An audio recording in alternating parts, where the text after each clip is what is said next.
Amahoro y'Imana akomeze kubana namwe bwe mwese mwahisemo kudukurikirana kuri B-Info ndetse na B-Info Plus. Ndizera yuko mukomeje kugira ibihe vyiza. Ndazi ko abenshi mwamaze kuja mu bikorwa byanyu bya misi yose, ubwo murondere muronka kuko iyo muronse natwe tuba turonse kubera ko tugize umuryango umwe. Ntabatebeye ndababwire ingingo muzo tugiye kurabira hamwe muri kino kiganiro cacu. Tugiye kuraba ibivugwa hariya mu misozi miremire ya Minembwe, aho igisirikare ca leta ya Kongo cigaruriye ubuce butandukanye. Tuzi no kurabira hamwe ibitero leta y'u Rwanda ibicishije muco yise M23 yagavye hariya muri Kisangani ku munsi w'ejo ku kibuga c'indege ca Bangkok. Tuzi no kurabira hamwe ubuce biriko biravugangwa yuko igisirikare c'u Rwanda coba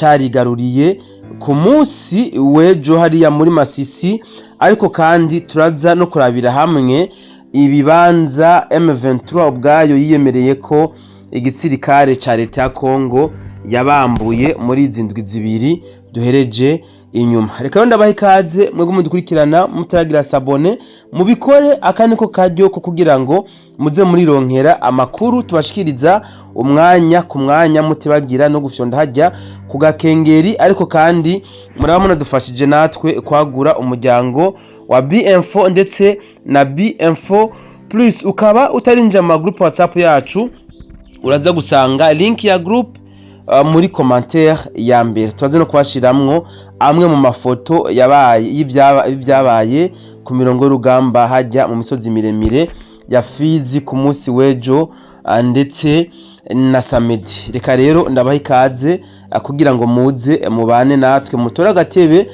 Tuza gukora ikiganiro kigufi cyane gose kuko ni cibanze gitangurira iyi ndwi y'ibikorwa twaraye dutanguye uyu umunsi.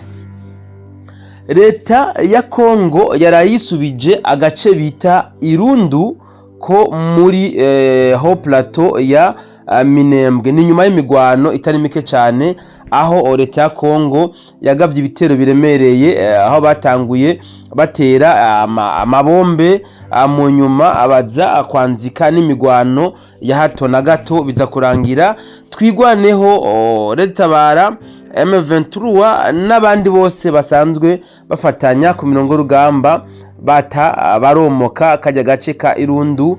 Leta ya Kongo ica irakigarurira n'ibirindiro byose byari bisanzwe birimwo iki gisirikare cy'u Rwanda n'abasanzwe ariko baragifasha urugamba. Intambara zabandanirije muri Karingi, aho tutarashobora kumenya ibyakurikiye ibyashuye kononekara muri Karingi n'ingene intambara zahahereye. No muri Mikenge naho nyene turahabona ko habereye intambara zikomeye cyane gose, aho twigwaneho Tabara M23 na FNL yanza bampema batorohewe n'ibitero bya FRDC ndetse na Wazalendo n'abandi basanzwe bariko barafashanya ku mirongo y'urugamba. Ibi byatumye twigwaneho bamaze imisi bariko baragwana nk'inzuki zitagira umutware batatana amaze hano muri Mikenge. Biza kurangira amahoro n'umutekano asubiye kwasasagara nk'uko leta ya Kongo yari byifuza. Bivuze ko twigwaneho leta tabara na M23 ndetse n'abandi basanzwe ariko barafashanya hajya ku mirongo y'urugamba barataye baromoka.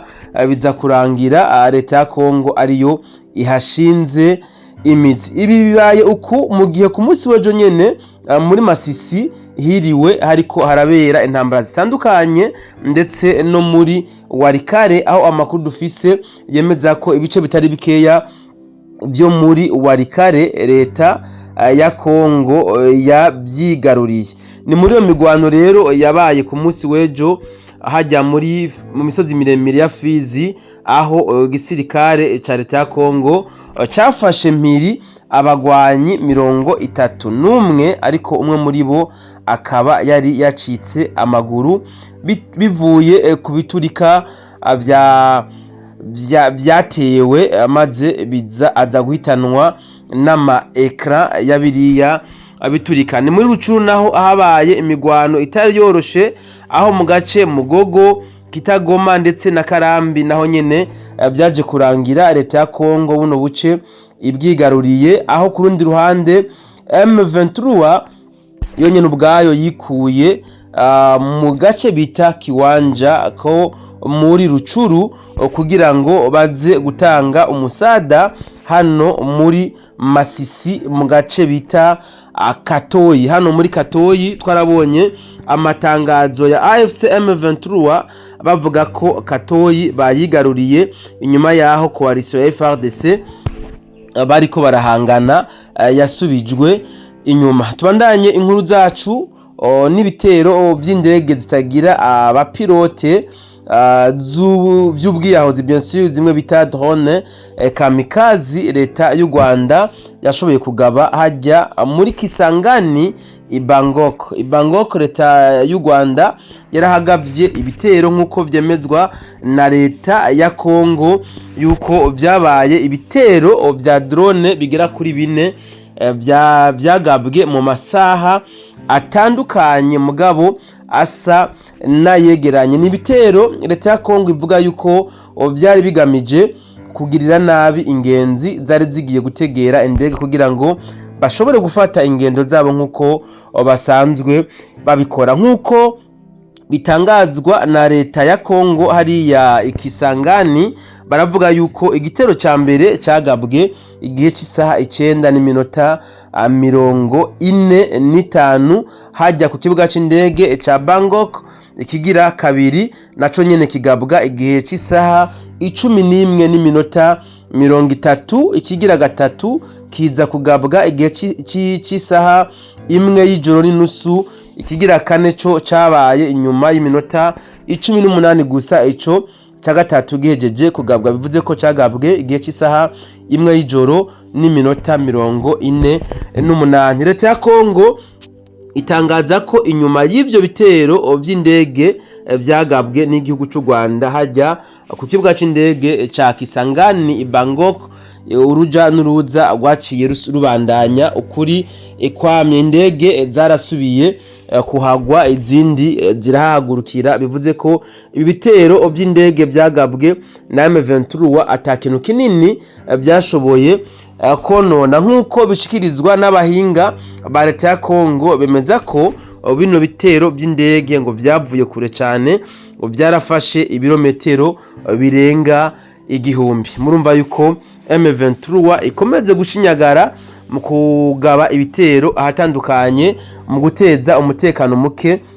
mu bice bitandukanye by'igihugu cha Kongo. Abandi bakavuga bati M23 iriko ikora ibishoboka kugira ngo ishobore kwangiriza ikibuga c'indege ca Bangkok, kubera yuko ngo indege ziriko zirabarasa, ziriko zihagurukira kuri kiriya kibuga, cyane cyane indege ziriko zirarasa hajya muri Nord Kivu, zaba drone canke Sukhoi Su-25 ziriko zihagurukira hariya ku kibuga c'indege ca Bangkok. Niyo mpamvu rero M23 iriko ikora ibishoboka byose kugira ngo kiriya kibuga c'indege bakirase ntigisubire gukora. Tubutse kandi yuko hari haheze igihe kitari kinini cyane gose AFC M23 igavye ibindi bitero vy'ama drone kamikaze hariya nyene i Bangkok kugira ngo barabe ko bashobora n'ubundi muri mugambi wo kuzimya